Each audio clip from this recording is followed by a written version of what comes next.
Some people are saying 28 days until the collapse. Some people are saying 3 weeks, 4 weeks, 32 days.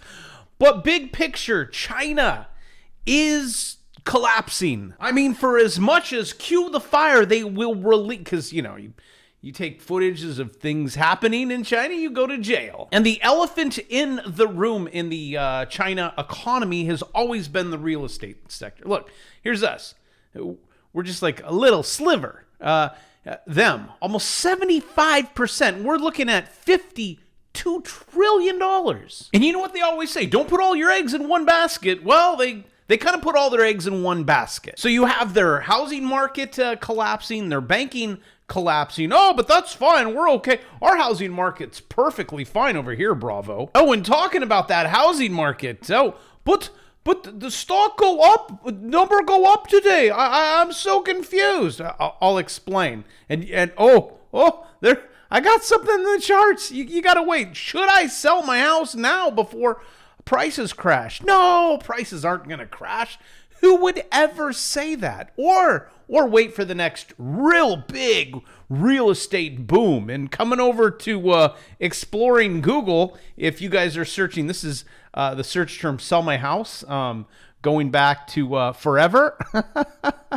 Hey, guess what? You know that whole supply and demand thing? Well, you're about ready to get a hell of a lot of supply. Just in case you wanted to know where, well, that would be Kansas. So guess everyone in Kansas is now leaving. Oh, and I do want to bring balance too. If you put in buy a house, oh, hey, it's going the opposite way. But I guess that's what happens after you sell a house. You probably need to know you're going to rent. But now back to China and their housing market. A look inside the $52 trillion bubble that has hijacked China's economy. And I'm going to try to explain this simply. I can use different analogies. We can go with the greater fool, right?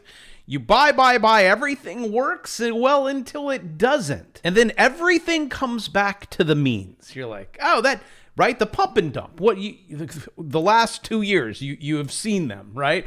Everyone pile in, everyone pile out. And it's always the last man standing. Now, with China's economy and their housing market, it has frightened everyone. They're like, what is going to happen when this pops? Well, here it goes. It starts with little things like, bankruptcies, which are skyrocketing. You have Evergrande. Oh, people not paying their bills. And then they lie. They're like, no, everything's fine. And then you try to get your money out of the bank. Oh, they won't give it to me. So now the people are, well, then F it. I'm not paying my bill. What are you going to do? I probably wouldn't do that in China. China's mortgage boycotts are a symptom of a broader crisis. I mean, if you know your builder is not going to build your home, why pay them? And like always, I like to look at charts. The trend is your friend until the end. There is a trend over there. China, pre-sales as percentage of new property sales. Do you see something slipping there? Their sales in the last 12 months fell by 22%. And like with all things, nothing crashes. It's not like, one day you flip on the news and they're like, well, the stock market is at zero now. And looks like all the houses are now free. So if you'd like a free house, go get one. I mean, the only thing that I've really crashed, oil. Okay, a few years ago, right? Pre-lockdown, during lockdown, oil was free. The only problem is you just had to take the barrels. You're like, well, okay, where are we putting these 100 barrels? Put them in the backyard. Also, if I were to just sum up this entire article on China's mortgage boycotts, it would be this. 1, look at the chart. See where we're going? Yes. We've just begun. Number 2 is this sentence. As long as there were always new buyers, right? The greater fool, the sequence could go on. Well, no new buyers. And the same goes for crypto, stocks, houses, maybe your wife. Well, maybe not the wife. Scratch that. Unless your wife is bad, which, hey, the bad wife, not bad. It's okay. Mortgage boycott. Here we go. Everyone, forget it. I'm not doing it. Shows how deep China's property crisis goes, developers like Evergrande sold homes, they haven't delivered, and now they can't build, and no one has money, and we have a currency crisis, especially if these people are taking out loans in the dollar. No. You see, over here, we're tightening, so, and it's hard for them to get dollars. That would be this guy, the dollar, which has just been rip-roaring, well, until I said, left shoulder, head, right. I was hoping I could get away with one more swing trade, right, on the dollar. And this is one of the trades I keep going back to. I said, you break that little red line. So if you want, just come over here. I don't know how to with this bet. Trade. Oh, sell. There we go. Click button. And now some people are confused. You're like, sell, but I don't have any. Yes, that's you saying, hey, I think the price is going to go from all the way up there to down there, and then you can actually make money going down. That would be just paper trading. You see that little button right over here? Paper trading. You just connect. You follow along. We do this as an experiment. I was going to say like in the classroom when I taught for 20 some odd years. Also, shout out to one of my students. Just sent me this right now via email. Up 116%. It's probably just paper trade. Don't get too excited. Beating the Dow Jones Industrial Average right there. Good job, Jesse. Also, just in case you want real money, go over to that trade station right over here. It says featured trade station. Click connect. I have a link down below. They'll give you $150 real dollars. And then we could all, as a one great big happy family, short the dollar together. That sounds great. But what about the other indices? Okay, I'd love to show you. And also not just show you, I want to help you so you can understand why do the markets go, why digits go up, why digits go down. Okay, the Dow Jones Industrial Average, DIA, it broke out of a falling wedge right there. Price target is going to be right about there. Well, your exact measurement is slightly above the 200. Now, when we're so close, you guys, oh my gosh. So if you're in my CSU course, that's my advanced one, you know how to do this. But on my swing trading course, 70% off. 70% off? Yes, both of them. 70% off. We're waiting on the swing trades. I do think that the markets are overextended. How do we know this? We can type in, we'll do two things. First thing we're putting up on the screen is called Relative Strength Index right there. I click the button and we are we're overbought. Everyone's like, oh my gosh, market only go up. Well, until market only go down. So this is not I know everyone's FOMO right now.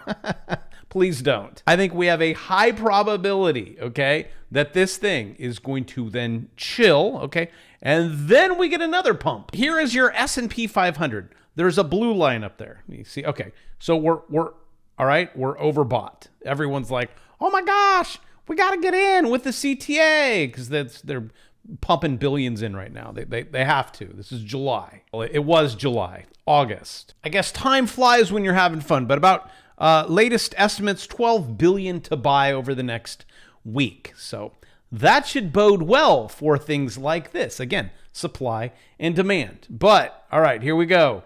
We're overextended. You broke out of this channel that we were in. And I think you'll have one pump, hit your head, come back down, but I need you guys to be ready. Actually, really close to taking that profit. That's on SPY. Qs, the same thing. Falling wedge, breakout, 200-day, take profit. This is what all the billionaires are doing right now. They're all taking profit. And I only give stamp of approval. If you're swing trading, it needs to be above that 200-day moving average, which thank goodness, now we're seeing quite a bit more, which makes my Bravos watch list PGR a whole lot easier for swing trading. This was in the watch list, see blue line above 200. Do you see the swings? I mean, if you can't, here, I'll clear it so you can see it. See markets go up and down. It's not easy, but it kind of is. Here, let me look on this last, here we go. Also, I have a watch list down below if you are interested. See the beatdown? Oh, it gets above the red line. That's the Bravo 9. And you ride it all the way up to grab yourself 7.91%. And then, oh, look, there was one before that, right? Double bottom, pump above the 9. All the way up to 7.61%. And then the one before that, another beatdown above the Bravo 9. And yes, not all of them, what is this? 10%. Not all of them play out. it'll be like, oh, it tried. And then, oh, try again. Like you falling off a bike, you're like, that's it? As a kid, I am never doing this again. I think Brandon, I think that was his last bicycle drop. I'm pretty sure he was like, yep, not riding a bike ever again. You do need to in life fall down a few times to go, wow, that hurts. Maybe I should get knee pads. No joke. Maybe a little one. Okay, knee pads on the first date. I think you're pushing it. China junk bond predicts more Chapter 15 bankruptcies. This is coming in from an arranger. That's probably like an Avenger. They know. More Chinese developers could file for schemes of arrangement. Debt restructuring accounts for about half of Hang Tong revenue. And as the article goes on to say, a top arranger for Chinese junk dollar bonds. Dang it, dollar every single time. And like always, when things go bad, just start creating like weird schemes to start like, oh, look over there. Oh, bond over here. Dollar over there. It's right with the cup and the ball. Like which one's it under? Maybe some mortgage-backed securities. We'll just wrap it all up and sell it as one gigantic sausage something. China plans real estate fund. Oh, this problem solved, right? We'll just wrap a bunch of toxic debt up into something and you guys can eat it. Fund worth up to $44 billion for distressed sector. Please let me get in line. I want one of those hot dogs. Bravo, why are you so negative on the Chinese economy? What if there's a rebound? I say good luck. Top China strategy. Is this a face of a rebound? I would say no. Top China strategist sees stocks in limbo as GDP growth slows to 2%. Well, that is until it slows to 1%, 0%, and then the delistings. U.S. delistings are loose for investors. Yep. Or lose. I say I don't care. Lose. I'm going to look at the charts, and I'm not going to get caught in your little Hang Seng, your little housing market crash. And that's why I come to you. I'm like, hey, guys, I know it seems great. Let's get in on these meme stocks. But I say you need to have a plan. You need to know your plan of when you enter and when you exit, not just, oh my gosh, I'm going to miss out, right? No. Because what goes up must come down. But then what comes down goes back up again. So don't always go, oh, everything go down. Also, if you don't know what to do, take advantage. Grab the $150. Start there. Start paper trading. Start with my swing trading course. 70% off, link in the description. I love you guys. Let's have a great weekend. Oh, we're almost there. Yay. And I'll see you tomorrow.